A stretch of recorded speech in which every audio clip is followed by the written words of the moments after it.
Hi guys, it's Kelly here and I'm back with another video. Today's video is featuring the exclusive STAMPtember set from Trinity Stamps and Simon Says Stamp.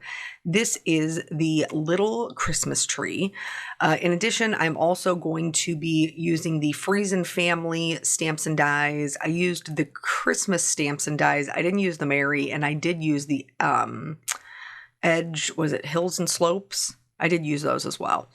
So if you are unfamiliar with STAMPtember, it is a like first come, first serve. Once they're sold out, they won't remake them. And that is the tree set.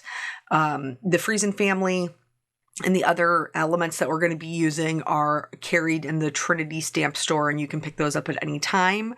But if you're like, I love this tree, I gotta have it, then you want to head over and get it before they are sold out. It also, can get the bundle with the dies, but I don't have it. So for that card, we are fussy cutting so I can create my little scene, which there's a couple of different options for a topper on the tree. I went with the angel. So I stamped that and then masked it. And then I lined up my tree, went ahead and stamped that, and then created a mask for that as well.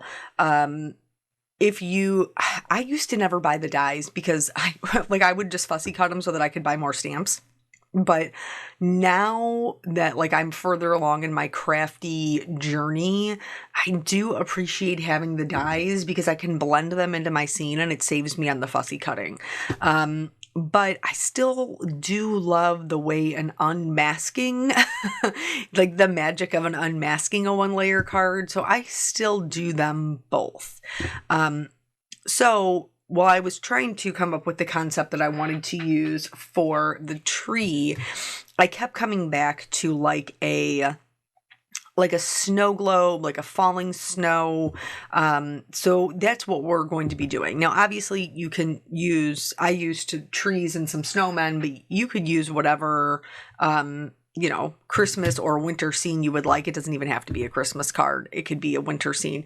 They have a really cute one that I almost used, that's called Frostbite Cafe, which is a bunch of little penguins. Like some of them are ice fishing and there's like a little igloo, and one that's eating some ice cream and one that's drinking some looks like a mug of hot chocolate. Anyway, I almost used that one because it's equally as adorable.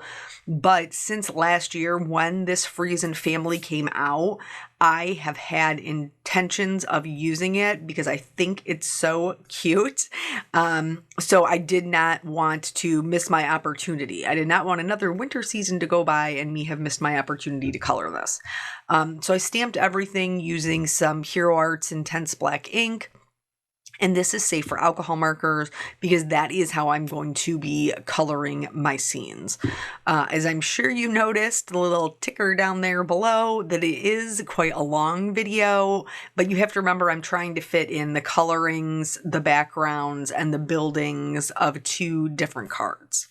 So the Eclipse masking tape that I use does not have a backer, and so you can die cut it by sticking it to another piece of cardstock, but it's really hard to get it pulled away from that piece of cardstock. So when I want to use a die that I want to mask, I do typically pick one that has a backer. This one is Gina K's Masking Magic, and I can just pull the back right off of it, and I will be able to have a sticky little hill that I can use to mask my scene.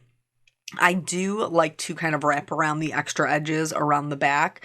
This helps me from catching the edge because I want that to be white. I want it to be snow, so I want to make sure that I'm not going to get any blue on it. You'll see right away as soon as I go in with the Salty Ocean, see on the bottom left-hand side, I'm already starting to pick up the little tree angles, like the little angles of the tree. So normally I would just adjust how I was adding my ink, but I'm going to be coloring my tree green, so really it doesn't matter.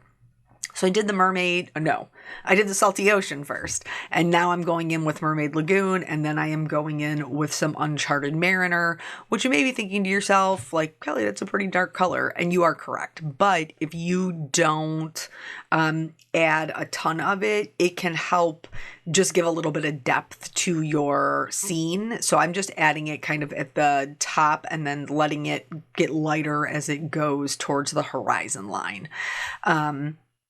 So yeah, I just basically wanted to create a nice blue sky that's going to provide me contrast from my white snow.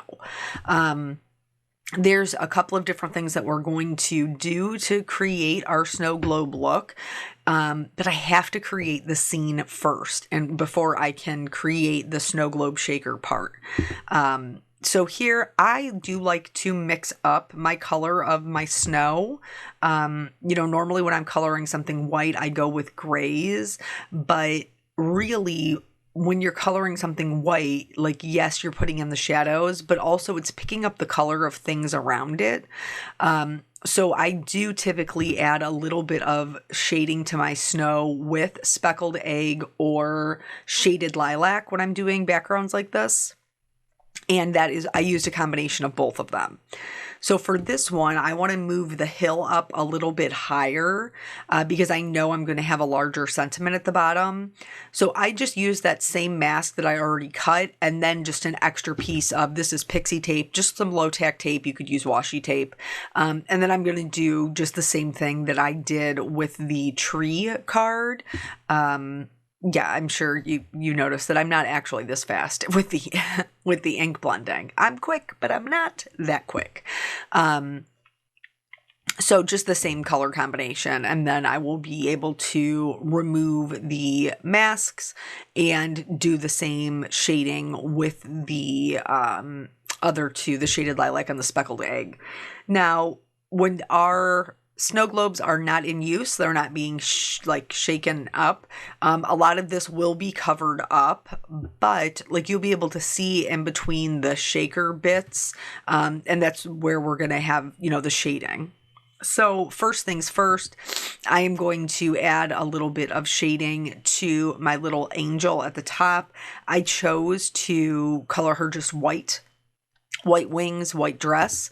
So that way, nothing was competing with the tree, which is really like the full focal point.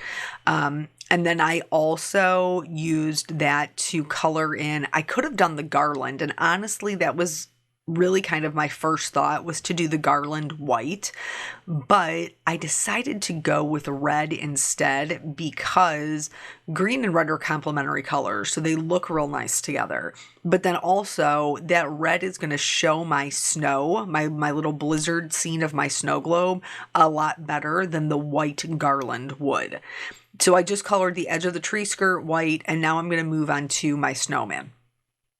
So like we talked before, when we're coloring something white, we're just adding the shadows. So that's what you see me doing here. I have some cool grays. I'm going in and adding the shadows to, where their heads are kind of tilted, where their scarves wrap around their body. If you've watched my channel before, you've for sure heard me say, like, when we're adding shading, we're adding it to the place where 2 points meet or where one object lays on top of the other.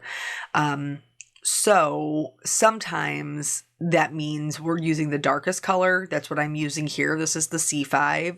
So I'm going to put this in like the darkest crevices.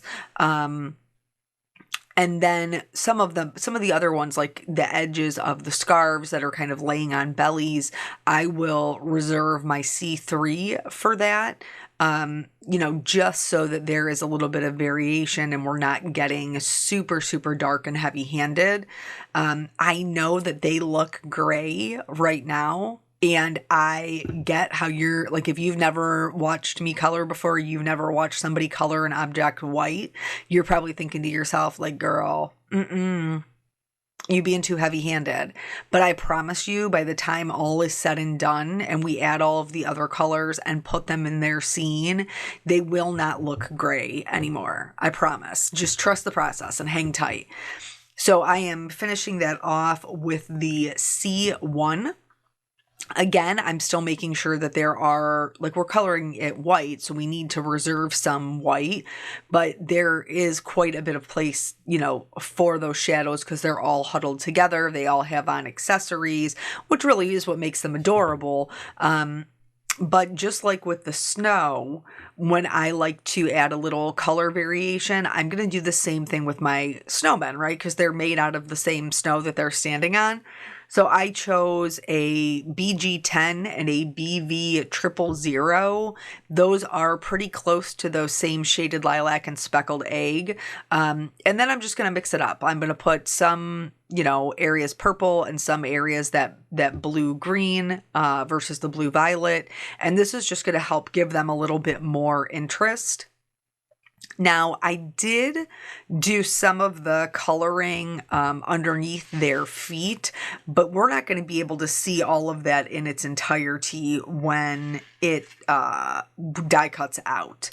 So that may, if you want to reserve that, you know, and you still want to die cut it, you might want to stamp it onto your background and then stamp it on a separate piece that you're going to color and put it over top.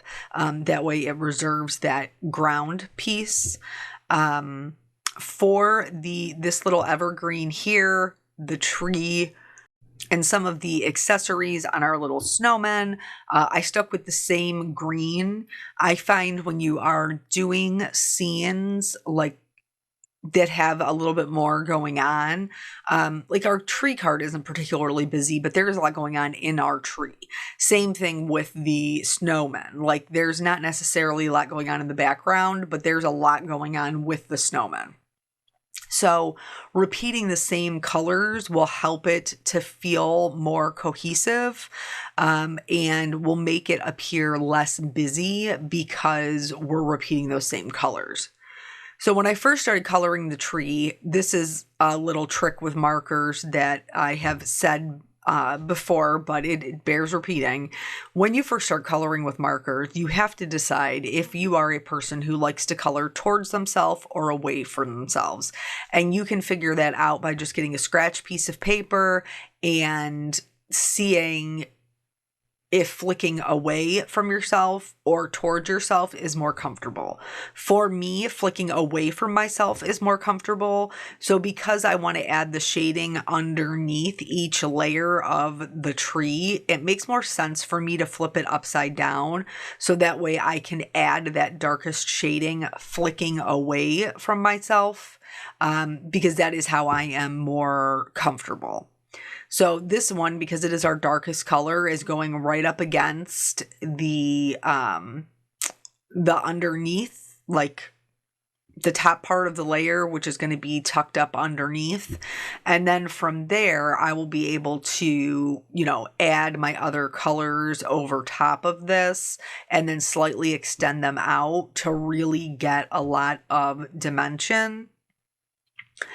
Going over it, because that first part, like that first layer of color, really kind of sets me up for where all of the other colors will go. I don't have to do as much flicking or really any at all if I don't want to, because I'm coloring over the darkest color and then slightly extending it out. So it's much easier for me to do that, and it doesn't matter if I have the paper flipped upside down or not. Either way would be fine. And then this particular color combination, the G07, does kind of bring it around to make it a little bit more yellow green. And then the lightest color, which is a YG03, gives it a lot of brightness, which I really like because they have this bright blue sky. And plus I just like bright colors. Not everybody does, and that's totally fine. You know, you can color it whatever colors you like, but I do like bright colors. I think that they are pretty and fun, and they give, like, I don't know, just like a happy festive kind of vibe, you know, to Christmas cards, or, you know, just any of my cards really. So once I am done with this, then I will take that same green and we will start on their little outfits. This is still sped up some, but YouTube offers the handy dandy little scrolly thing, which will which you can either slow down or speed up. I know a lot of people, when they want to hear story time from me, like they will just speed it up so that they won't have to watch 30 minutes of video, which, like, hey, I get. We all have things we're trying to do, and sometimes we don't have 30 minutes to just enjoy a video for what it is. But if its coloring is too fast, by all means, feel free to slow it down. I'm just going to sound funny. You might want to mute it.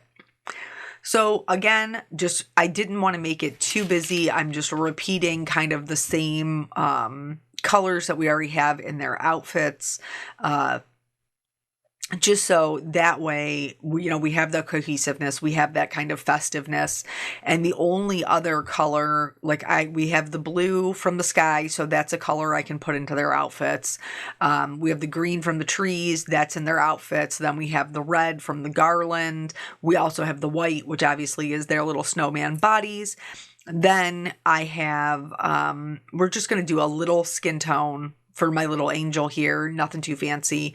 But then I am going to do her hair and the tree trunk in this brown. And then that way I can also repeat that in the little bunny that's in with the little snowman. So I can repeat that same brown color. And then obviously they all have carrots for noses, which is going to be orange. And the little bunny is eating a carrot. And the little birdies have, I did their mouths orange. So it just makes sense to repeat those same colors. So it doesn't get too crazy. Plus, remember, you could obviously leave them how they are. They're cute cards by themselves. But we're going to be turning them into these Snowglobe shakers. So we're going to have lots of other things going on as well. So keeping the colors so they're not too busy is going to work in our favor for sure.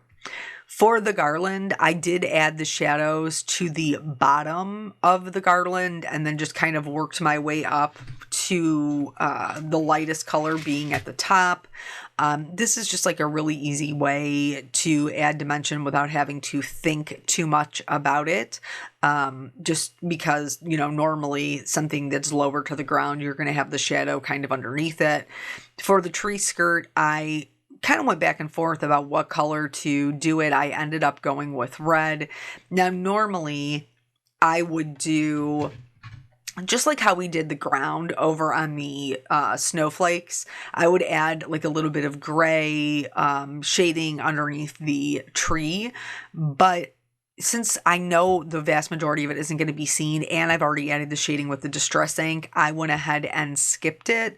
But it's not wrong to do it, and it's not wrong to leave it out, because really, even when you're, shaking it up, you're still going to have some that are down at the bottom. Can you hear me? Can you hear me just kind of shaking it around? But yeah, these were super fun to make. I think that they would be obviously you're not going to do, well, maybe I shouldn't say obviously, because everybody's different. Maybe this is the type of Christmas card you want to send to everybody. This is not the type of Christmas card that I personally would send to everybody. This is one that maybe I would make if I was taking place in a Secret Santa at work and I was going to be hand delivering, or if I had a very special friend that I was mailing a card to, then, maybe I would do something a little extra like this. This would not be my go-to bulk mailer for me personally. No judgment if it's you. But these are the ones that are kind of extra special. Or if you're giving your kids or your grandkids, maybe for a while my son was asking for gift cards to Roblox and things like that when he was younger. So if you wanted to give them something like that, a little extra special something, so that it wasn't just plain and stuck in their stocking, you could make them a card like this and stick it in that. Concert tickets too would be a great one. Wait, do you even print out tickets anymore? I don't think you do. I think you do it all online. Man, I'm getting up there, folks. I'm giving myself away with my concert tickets and stuff. I just recently, this is a little bit of story time. I recently like tried to get back into reading, and it's hard for me because I don't have a lot of time, and I like a physical book. Like I like to hold it in my hand. And probably at the beginning of the year, maybe it was like March, I joined a book club.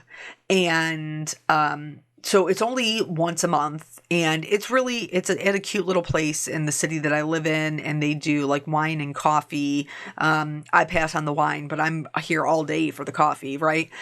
And then we, have our little discussion, and I do enjoy it. But sometimes I just run out of time to read the book. Plus, with me working, normally I listen to music and stuff, but I was like, well, maybe I could listen to the books on like recording. So I'm doing the free trial of Audible right now.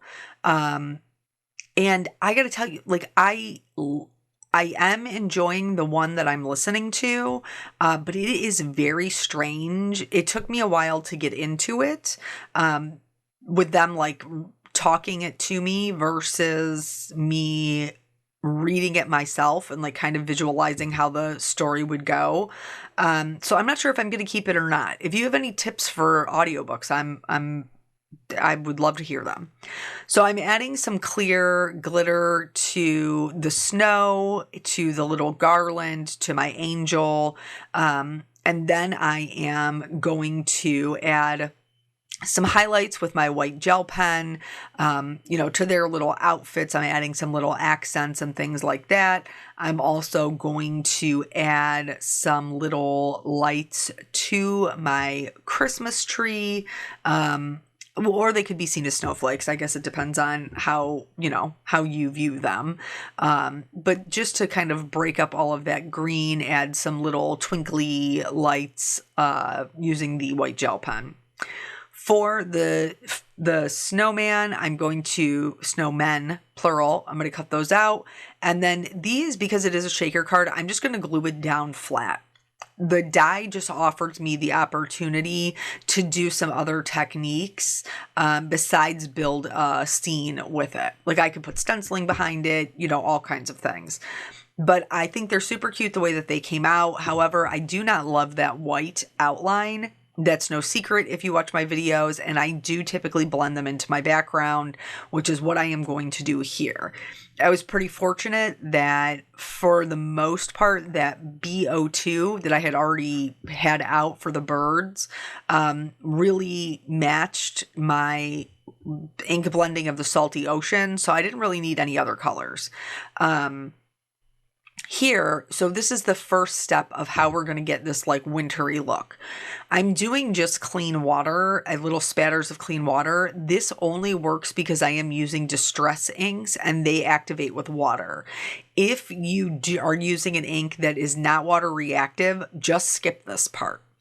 You'll want to move directly to the second part, which is the shimmer. I'm using Perfect Pearls, but there are several other sprays. Hero Arts has an iridescent spray. I think Altenew does. Picket Fence has it's called Snowflake. It's a shimmery paper splatter, but I'm just going to use Perfect Pearls and in the color Perfect Pearl, and I'm going to add a little bit of water to it. This is going to give us a lot of shimmer, and we're going to go you have to do it right over what you've colored. I know that's a little bit scary, but that is how you're going to get the look that it's falling like a snow globe, like in front of them and around them. The other thing that I'm going to use is the Copic Opaque white ink, and you could substitute this out with white acrylic paint. The white acrylic paint is just going to be less opaque when you add water. So here I have a little bit, it's a firm brush, like a firmer kind of brush. It's not one you would be painting with, but with that stiff brush, I'm going to pick up that Copic white ink with a little bit of water, and then I'm going to flick it against an acrylic block. If you want it to be so much more, you will add more water to it, and then that will make your droplets bigger, but also more transparent. So just flicking them all over is really going to help your winter scene come to life, because it's going to look like they're standing in a snowstorm or standing in a blizzard. For my sentiments, I chose to put my sentiments on the outside of my shaker, but you certainly could put them inside. I just wanted it to be legible no matter how we were shaking it, so I put them on the outside. The Merry Christmas is from the little Christmas tree set. The other one, the Christmas and the Have Yourself a Merry Little, is from the Simply Sentimental Christmas. I treated with my anti-static tool, and then I stamped in white pigment ink, added my white detail embossing powder, and now I am heat setting that. For the Merry Christmas and the portion that says Have Yourself a Merry Little, I just trimmed them into labels. The actual word Christmas does have a die, so I'm going to go ahead and use that coordinating die to cut it out. And then we'll be able to get started building these. So Trinity Stamps has full-size A2 shakers, and they do have a protective film on them. That's what you see me there. I got it. You can just put some low-tack tape on it, and it'll pull it right off. And then you flip your card over, and you can add your adhesive onto the edges. Now, this is the rip and tear tape from Trinity Stamps, so I'm just going around the edges. It's not sticky until you pull off the backer. There is something that I do want to note here. I ended up using the rock candy glitter, and in some of my corners, I didn't have it completely kind of like tucked in. So it did leak a little bit of my glitter. So just keep that in mind. You want to make sure that your corners are super tight. I wasn't leaking glitter like every time I picked it up, but I did notice that there was some that came out after the fact.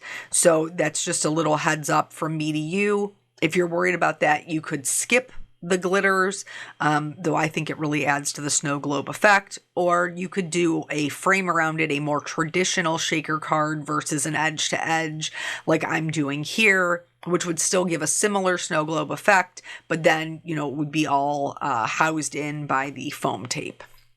So anywho, you want to leave one edge open. So I left the left side open on the snowflake or the snowman, and the top open on the Christmas tree. And then I'm just going to start adding in my little additions. This one is the shimmer embellishment mix.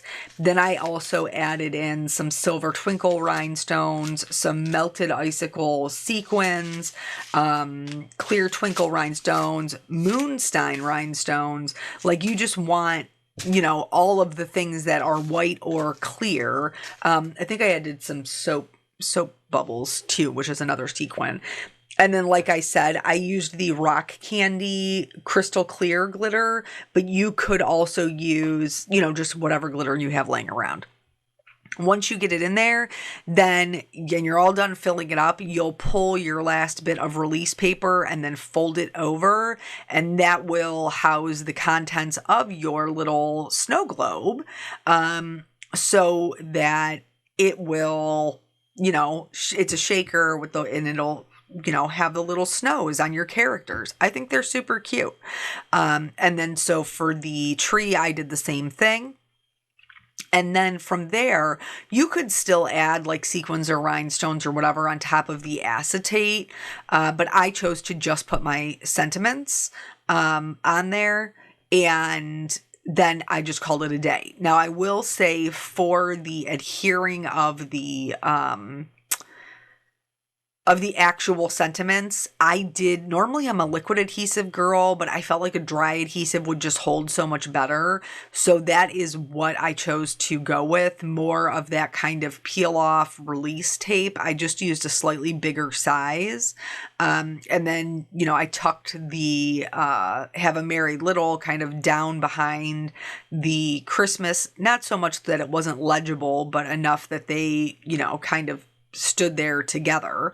And then, I mean, after, you know, of course, shaking and playing with them and everything else, that's pretty much it. Oh, I did want to note this. If you have a die release tool and you have some that kind of get stuck, you can, if you work it correctly, you have those little edges that you can kind of poke in so that you can move them around if they're stuck. But anyway, I hope this inspires you to make some little snow globe shakers. Again, if you love that tree, it's a first come, first serve over at Simon. Thank you guys so much for joining me. I always appreciate your time, and I'll catch you on the next video. Bye.